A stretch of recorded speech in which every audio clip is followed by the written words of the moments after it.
जी दोस्तों, सादर जय जिनेंद्र, नमस्कार, सत श्री अकाल, आदाब। आपने देखा होगा बहुत सारी वीडियोस, रील्स, पता नहीं क्या कुछ चल रहा है कि थाईलैंड में ये हो गया, कोई किसी तरफ चल रहा है, कोई कुछ कर रहा है और पता नहीं भगवान जाने ट्रैवल इंडस्ट्री में तो क्या कुछ चल रहा है। पर फिर भी लोग घूमना चाहते हैं, आना चाहते हैं, जाना चाहते हैं। मैंने कुछ टाइम से लॉन्ग वीडियोस नहीं डाली, उसके लिए क्षमा याचना मांगता हूँ। मैंने खूब सारी शॉर्ट्स और रील्स डाली और उसके जो आप प्यार दे रहे हैं, बहुत बहुत शुक्रिया।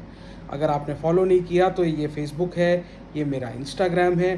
फॉलो कीजिए, लाइक कीजिए, शेयर कीजिए, सब्सक्राइब कीजिए, यूट्यूब शॉर्ट्स देखिए। मैं बहुत सारी इन्फॉर्मेशन शेयर कर रहा हूँ जो मैं इस लॉन्ग वीडियो में भी कर देता हूँ। आज हम टॉपिक वाइज टॉपिक चलते हैं। बहुत लंबी वीडियो नहीं बनाऊंगा, शॉर्ट फिर भी रखने की कोशिश करूंगा और ज़रूरी मुद्दे सारे कवर करूंगा।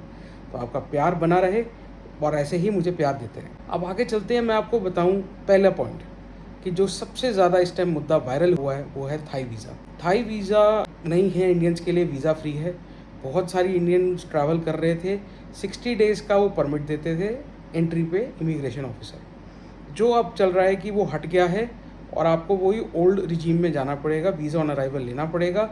2000 बाट का आता है, लगभग भारतीय 6000 रुपये हो गया। तो क्या ये सच्चाई है? नहीं, अभी तक ये ऑफिशियली लागू नहीं हुआ।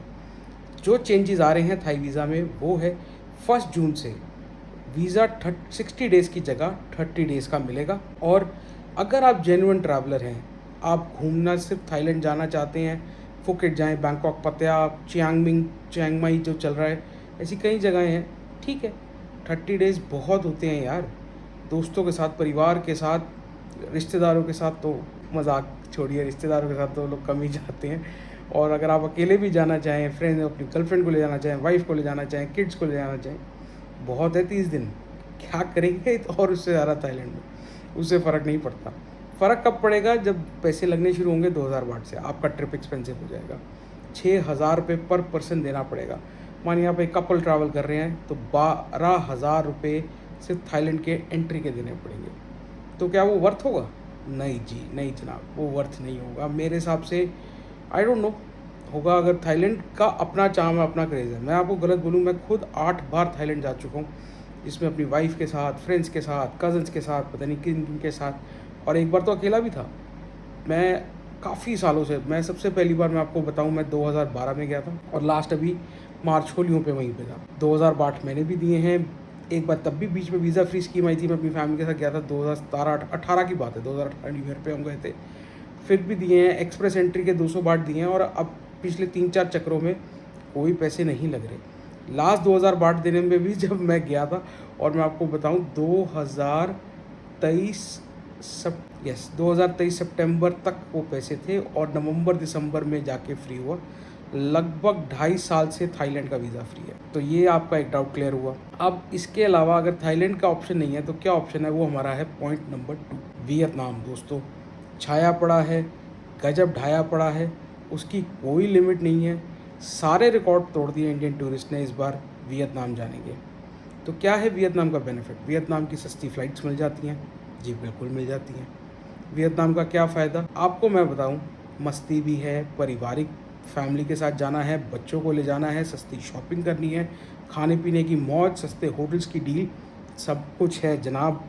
और अभी तक वहाँ कुछ ऐसे स्कैम, लूट खसोट और टूरिस्ट को तंग करना कुछ भी नहीं है। जो जा रहे हैं उनको मज़ा आ गया, वो बहुत खुश आ रहे हैं और मेरे को लगता है आप भी बहुत सब खुश आएंगे। तो क्या फ़र्क है? वीज़ा तो वहाँ भी लगता है, ऑन अराइवल भी है, या ये लेके जाएँ।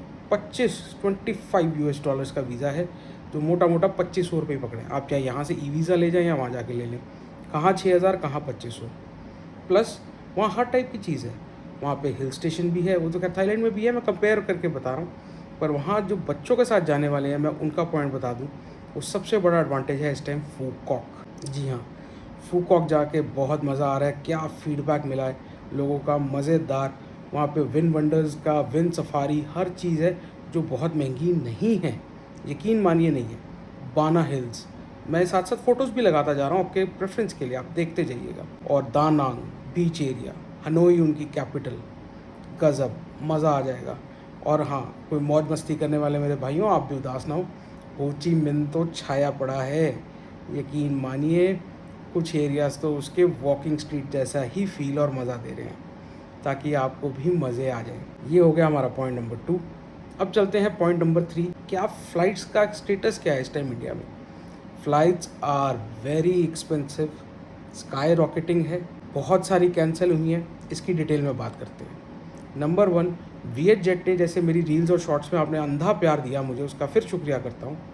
वीएच जेट ने टियर 2 सिटीज़, छोटे शहरों से बहुत सारी फ़्लाइटें बंद कर दी हैं। अहमदाबाद, लखनऊ, गुवाहाटी, हैदराबाद, टियर 2 नहीं है हैदराबाद, फिर भी बंद कर दी। जयपुर, जो सीधा दिल्ली टू बैंकॉक डियोंग एयरपोर्ट जाती थी।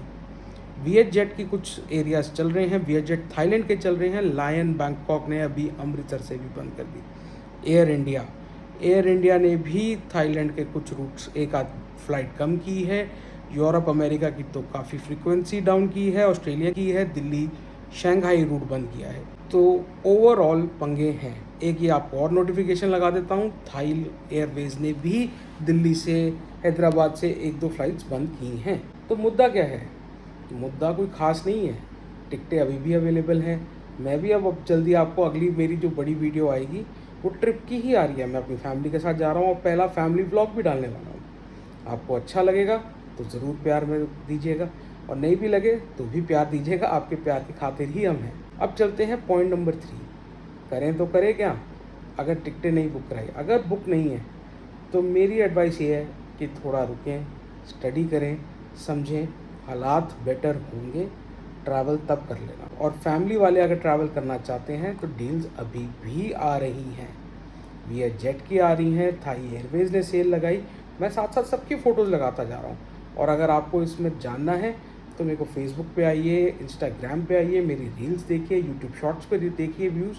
आपको मैंने हर चीज़ डिटेल में डाली है। आपको अच्छा लगेगा, फॉलो कीजिए। आपसे कोई पैसे नहीं मांग रहा, सिर्फ एक फॉलो ही मांग रहा हूँ।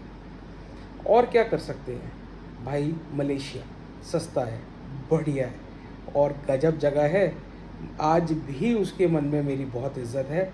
वहाँ पे बीच के बीच है, जेंटिंग जैसे हिल स्टेशन है, गेंटिंग बोलते हैं, जेंटिंग बोलते हैं। आप देख लीजिए, मेरी प्रोनाउंसिएशन पे मत जाइएगा। और आजकल तो वहाँ पे जोहर बारू करके एरिया चल रहा है, वहाँ लेगोलैंड है और गजब का सबसे बड़ा प्रीमियम आउटलेट बना है। जो शॉपिंग की मेरी बहनें दीवानी हैं, उनको तो मज़ा आ जाए। और इसमें मैं आपको बताऊँ, फ़्लाइट डील्स ही सबसे इम्पॉर्टेंट है इस टाइम। वीज़ा तो हम इंडियंस के लिए पंगे हैं ही।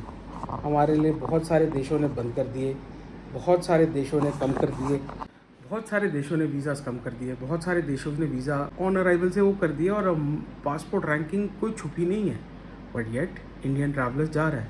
अब आपको मैं बताता हूँ, सरकार ने हमें डाटा दिया कि भाई आप मत जाएं, फॉरेक्स बचाएं। भी स्वागत करते हैं, देश के हित के लिए हम हमेशा काम करने को तैयार हैं। पर क्या इतना ही फॉरेन ट्रैवल है? अब आप चौंक जाएंगे जो मैं आपको डाटा देने वाला हूँ। ये लीजिए, हर साल लगभग 3.25 से 3.5 करोड़ इंडियंस ट्रैवल करते हैं अब्रॉड, जिसमें एलीट, बिजनेसमैन, नौकरी पेशा भी हैं, जो लगभग 60 से 70 लाख हैं। ये सरकारी आंकड़े हैं, मेरे बनाए नहीं हैं। 2 करोड़ 60 लाख से 70 लाख आम टूरिस्ट ट्रैवल करता है। एलीट को हटा देते हैं, जिसमें जो मिडिल क्लास है, अपर मिडिल क्लास है, जो obviously Thailand, Vietnam, Hong Kong, Singapore, Bali, Dubai बहुत जाते थे। ये हमारे मैक्सिमम ट्रिप्स की एक कैटेगरी है इंडिया की। तो इस साल एवरेज अगर हर साल 1.25 करोड़ से 1.5 करोड़ आदमी ये मई जून की छुट्टियों में जाता था, तो इस साल भी 1 करोड़ 10-15 लाख की बुकिंग आई हुई है। वो सेम नहीं होती, रैंडम होती है। इसमें बच्चे, बूढ़े, कपल्स, हनीमूनर्स सब कुछ होते हैं। तो है ना चौंकाने वाला आंकड़ा? तो कोई फ़र्क नहीं पड़ रहा ट्रैवल पे। बट ट्रैवल पे कहाँ फ़र्क पड़ गया? फ़्लाइटें कम थी, घटी, फ्रीक्वेंसी घटाई, एयर फ्यूल छत फाड़ के ऊपर है, तो टिकटें बहुत महंगी हो गई। जो पहले बुक करा गया उसको फ़ायदा है। अच्छा, जिसने पहले सस्ती लो कॉस्ट बुक करा दी तो वो भी फंस गया। अब फंसे हुए में क्या करें? तो मुझे अपने बुज़ुर्गों की बात हमेशा याद रहती है कि सस्ता रोए बार बार, महंगा रोए एक बार। फ़र्क क्या है लो कॉस्ट और प्रीमियम एयरवेज में?